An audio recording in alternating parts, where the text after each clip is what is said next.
All right, my friends, so I'm sure you've heard of the term plateau. It means that you were making progress specifically in the direction of losing weight, and all of a sudden something happened and you got stagnated. This is a question that comes up a lot. Now, oftentimes my question is, did you hit a plateau or did you hit the plateau?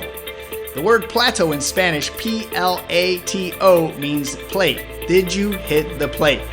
It's a joke, but oftentimes that is the case. People are bringing in calories subconsciously that they don't even know about, and that's why they're stagnated. Now, in all fairness, sometimes people simply stop losing weight when they're getting closer to their goal for many different reasons, primarily because when we get closer to the goal, you've been losing 20, 25, 30 pounds in a matter of 90 days, at least inside of our programs. This is what we see.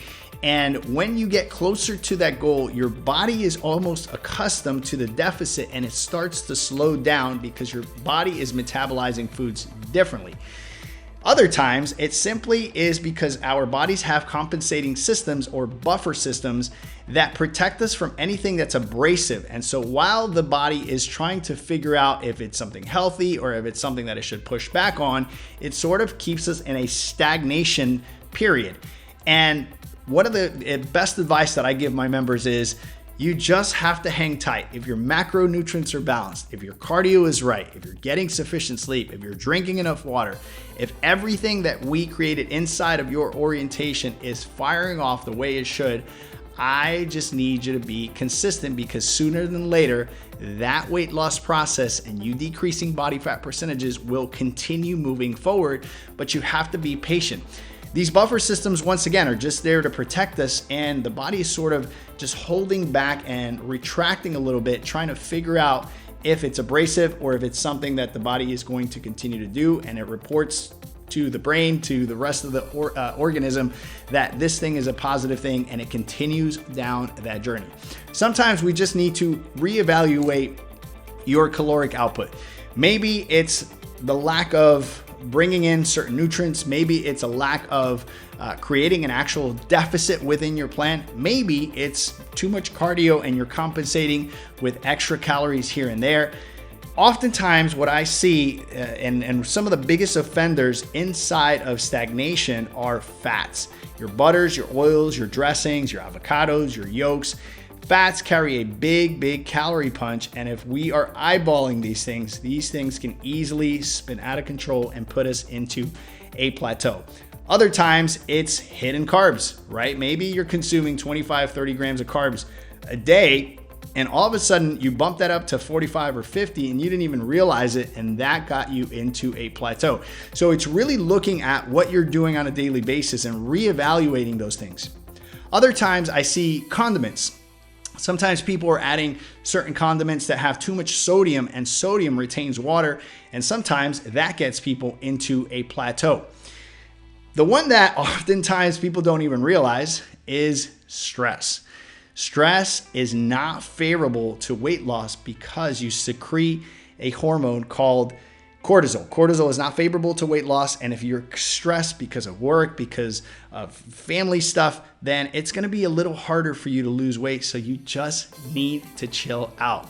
The other thing that I see oftentimes is that people aren't getting enough sleep. If you are getting under 7 hours of sleep, if you're not getting at least 7 hours of sleep, my friend, your body is contracted, your body is stressed, and when you're not sleeping enough, you're going to have more temptations, more triggers.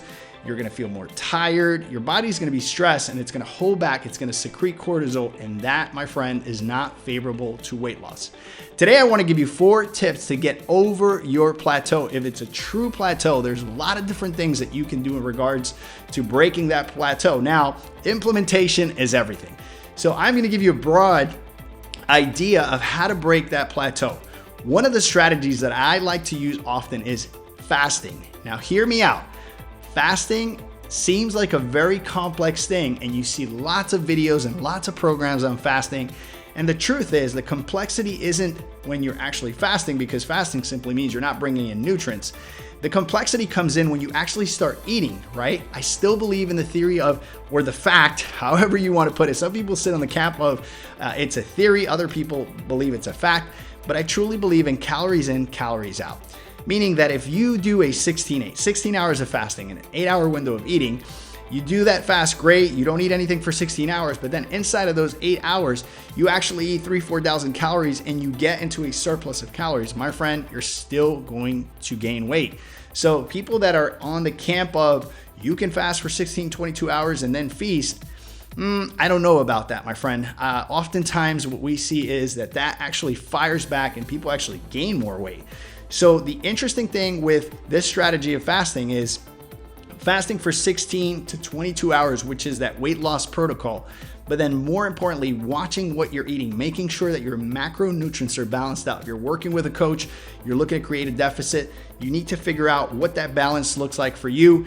If you're doing this on your own, if you set a plan and you have an idea of how to eat clean, you're eating lean proteins and good fats and fibrous carbohydrates, you're not eating a lot of foods that are spiking a ton of insulin, you're doing the right amount of cardio, and then you're using fasting as a strategy to kind of get over a plateau or maybe speed through a little bump, then that can work, but you have to make sure that inside of your eating window, you are bringing in the right nutrients. So you still have to watch what you eat, okay? Number two, I'm not a big fan of this part, lowering your calories even more. This means suffering more, and this is why I don't like this strategy. I believe that there are many other ways to break a plateau that don't have to do with even creating more of a deficit, because that's going to make you suffer more, and the brain doesn't like to suffer. So anything that is too hard, your body, your brain is going to push back on. And so you may have to look at your calories and say, well, if I'm counting macros and I'm bringing in X amount of macros, then I may have to get a little lower to get over that plateau. Once again, my friend, that is not my favorite way to do that, but it is a strategy and it works if you do it well. Number three, switching up your cardio. If you've been doing steady state cardio, or what we call slow burn cardio, for 2 or 3 months, you may want to switch it out for 1 week to do HIIT. If you don't have any injuries that are stopping you from actually doing HIIT, then that is a good way to go about it. HIIT in terms of cardio would mean that for 35 seconds, you're actually jogging or speeding up, and then a 25-second recovery where you're actually walking, and you're doing this consistently. Maybe you're doing 15 or 20 sprints, or maybe you're going for time, you're doing 15 or 20 minutes of sprint, walk in those increments of 35 seconds on, 25 seconds taking a break.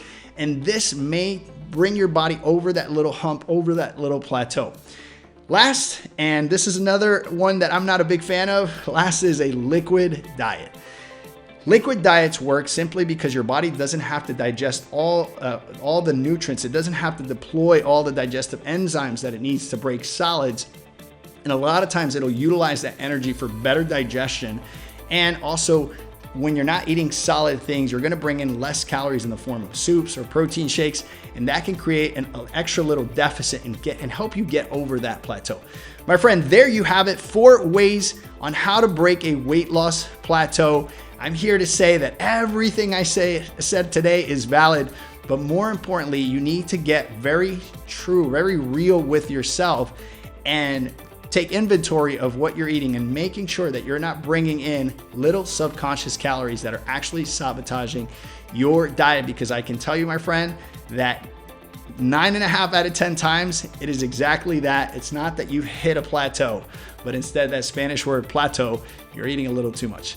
So guys, I hope you got something out of this. If this is your first time on my channel, I'd like to encourage you to hit the bell notification so that every time we release a new video, you will be the first one to know. I hope you enjoyed it. JT Tapias with the Empty Your Bucket Nutrition Plan, and I will talk to you soon. Ciao, ciao.